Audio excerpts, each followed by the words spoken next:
Good afternoon, ladies and gentlemen.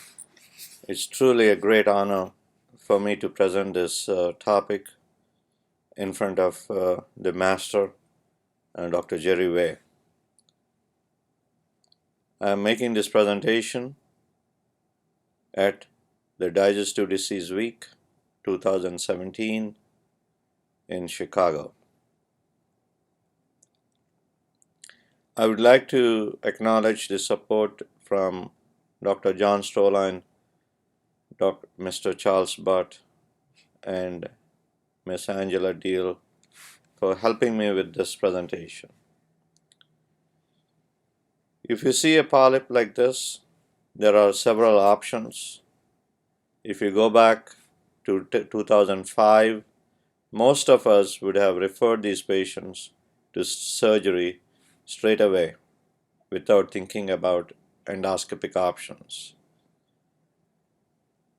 In the last 10 to 15 years, advances in imaging, hemostasis, as well as endoluminal closure changed the paradigm so that we could manage these patients by endoluminal resection. A lot of expert colonoscopists have contributed to the literature. A lot comes from Australia, thanks to Michael Burke and his group.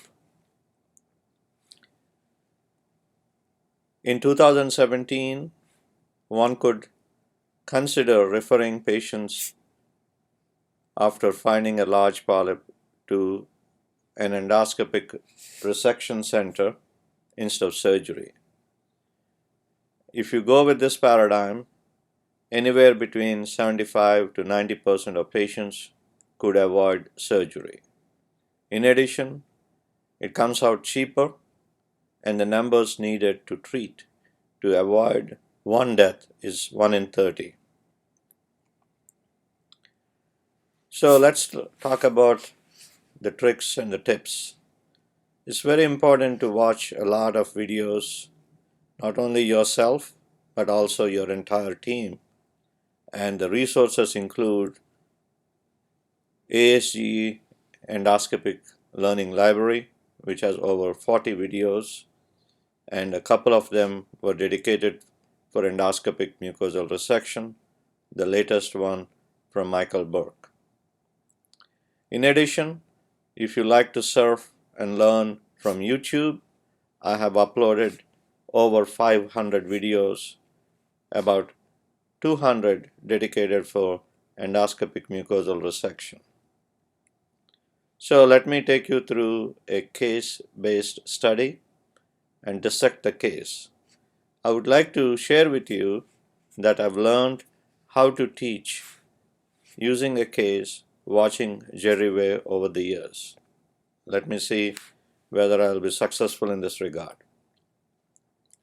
So this is a large rectosigmoid lesion, or I should say midrectal lesion. So when you find a large lesion like this, the first step is scan the surface and make sure, based on the pit pattern and microvascular pattern, that there is no cancer. The next step is you consider injecting and lifting the lesion using dynamic submucosal injection technique. Here is how one goes about doing submucosal injection. So you clear the needle, make sure that there is no air, and then a short plunge into the submucosa is critical. All it takes is a small jerk to get into the submucosa, and ask your assistant to tap on the syringe so that a small aliquot of fluid goes in, and once you find the submucosal space, you could inject further. The key is you should ask your assistant to count loud, 1 cc, 2 cc, so that you know how much of fluid is going in, and you could decide when to stop. Once you have a nice submucosal lift, you could use a snare, anywhere between 10 to 15 millimeter snare, and A stiff snare is preferred, and make sure you keep the snare parallel to the wall.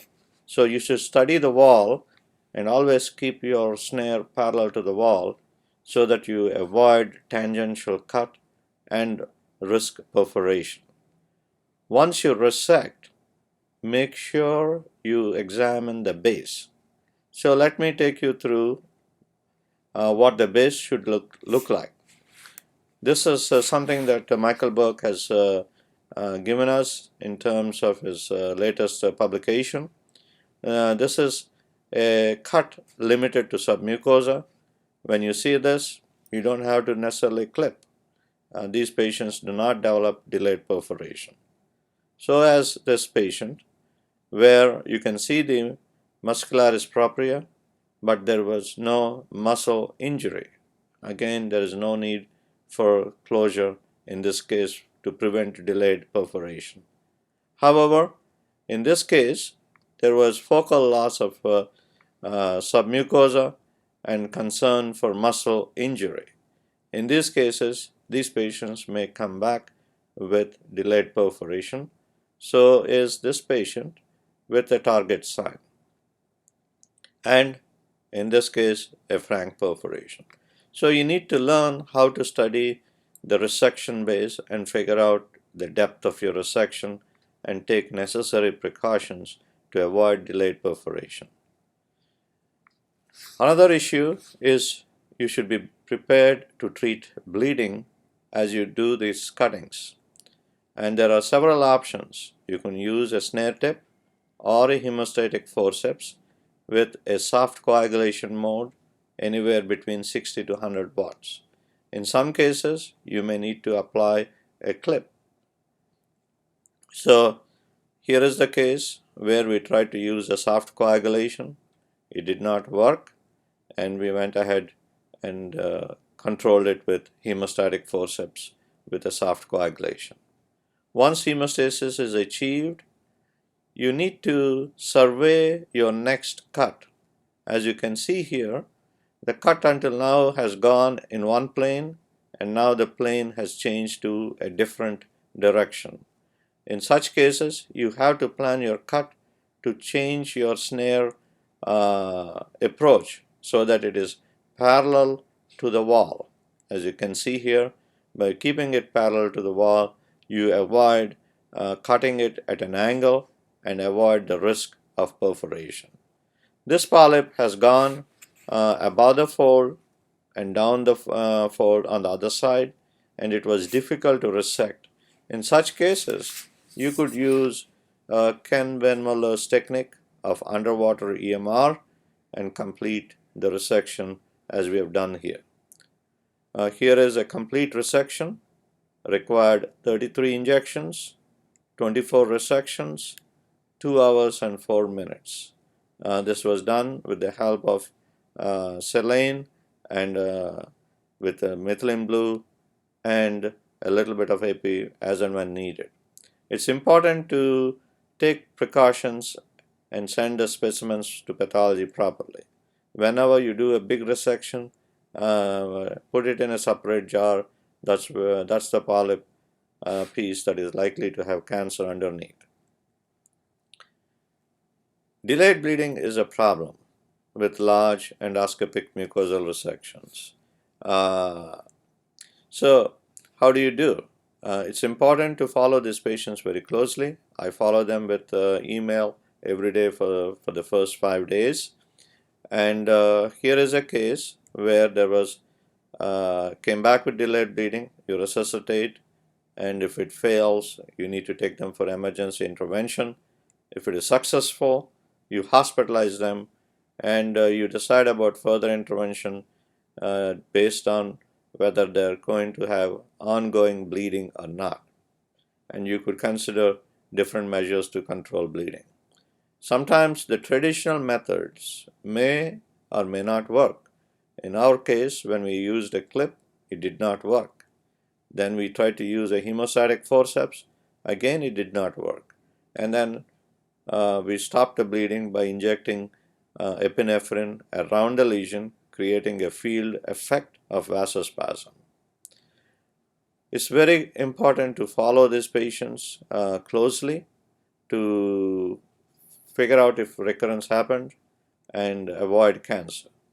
It's also important to examine the scar with different shots, a long shot, medium shot, and a close-up shot under white light, and also under narrowband imaging with near focus examination, so that you could assure yourself that no recurrence happened.